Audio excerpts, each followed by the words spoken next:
Your brain is shaped by your life to a significant degree, but to an even greater degree, your life is shaped by your brain. Yet most people know more about their smartphone than about their nervous system.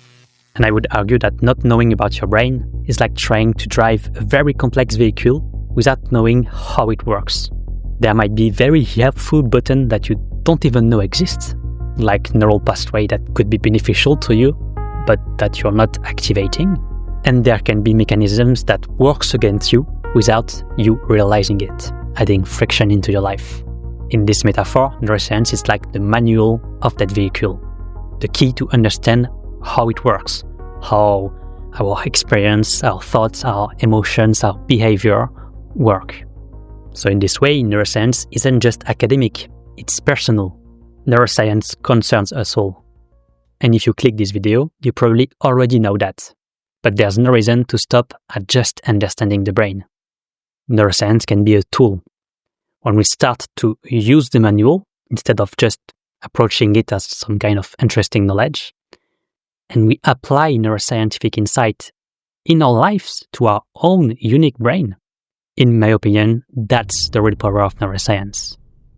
When we understand how different behaviors, environments, and internal processes affect our individual brain, we can influence its functioning. And because our conscious experience, our behaviors, our thoughts and emotions all emerges from the brain, when we change our brains, we can change our lives.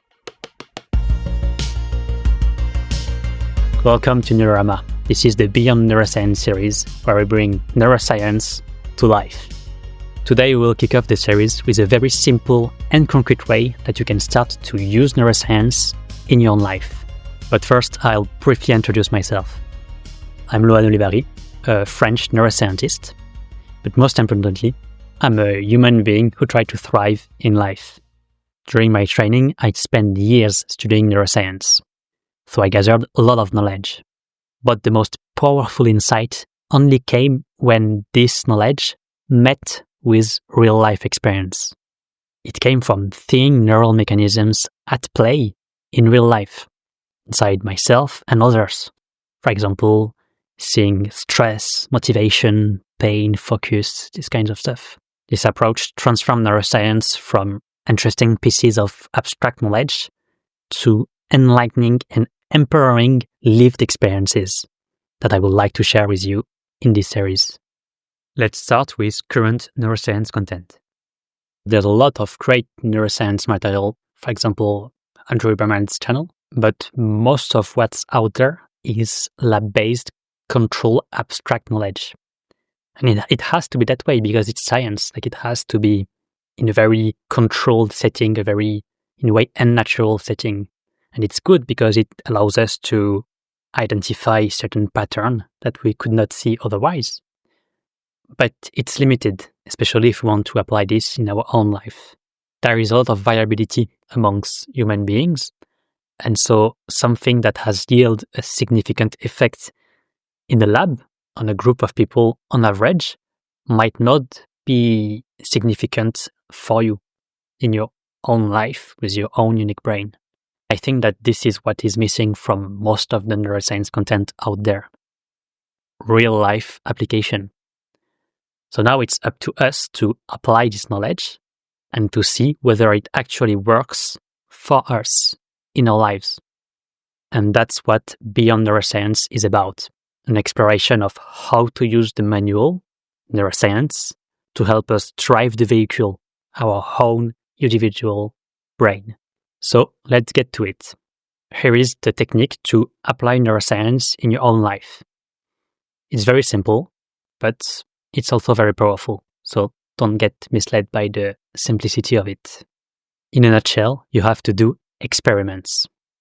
So you find out a neuroscience-based tips or practice or mechanism that you want to explore in your own life, and you test it out. You actually observe your experience while and after you've done the thing that is supposed to create the result that you want.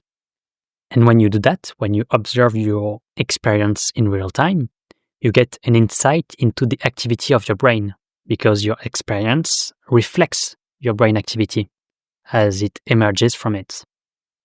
And so the goal here in your own experience is to find what I call experientially significant effects. So it's the counterpart of the statistically significant effect that we have when we do a lab experiment with a group of people and we do some complicated statistical calculus to see if it's statistically significant. Here, you just look in your real experience, your direct consciousness, if it has an experientially significant effect, meaning if it really does change the way you lived that moment. Let's take the example of the neuroscientific claim that if you widen your visual field, that will activate parts of your brain that will calm you down, that will activate your parasympathetic nervous system, that will make you relax and ground you and make you feel calmer. So here, you just do it. You relax, and you can do it right now as we are speaking. You can relax your visual gaze. Take on the whole field of vision and see both sides up and down. And you stay there for a bit, and you observe, okay, what's happening?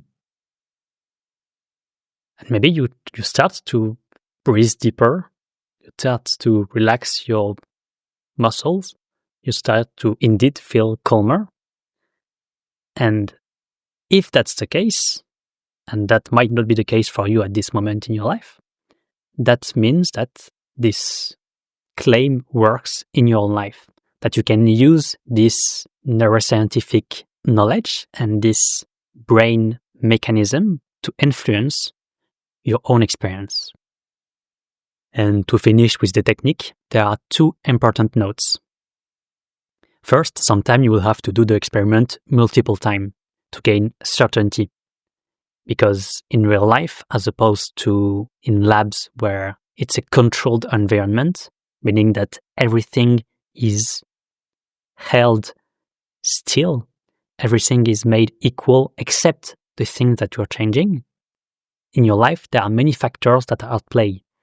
And so sometimes you will have to do the experiment multiple times to decipher whether the effect that you see is due to what you are doing or to something else, and whether, on the contrary, something is blocking the effect that you're looking for, and you will have to do it in another setting to have a real effect. And the second point is, don't let the simplicity of this technique make you think that it's not powerful. In fact, it's a very powerful approach. It's science applied to your own life.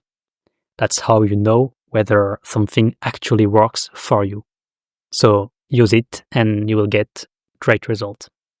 But if you made it this far to the video, you probably already see the value and power of this approach. So I'll be quick and just say that if you really try this stuff out and apply this in your life, you'll get so much more clarity as to how you are functioning as a human being, about why you experience life the way you do, and how you can influence it more effectively. And because the brain is plastic, the positive changes that we will do in this approach will make us grow and evolve as individuals. In the long run, this will allow us to increasingly be able to avoid traps and thrive in this ever-evolving world. If that resonates with you, welcome. Please subscribe to make sure you will not miss the next ones. And please put a comment down if there's something you would like me to explore, or a way that neuroscience has already helped you in your own life and you want to share your experience. It'll be interesting to hear about this. And finally, you can share the video if you want to support my work. In any case, have a great day.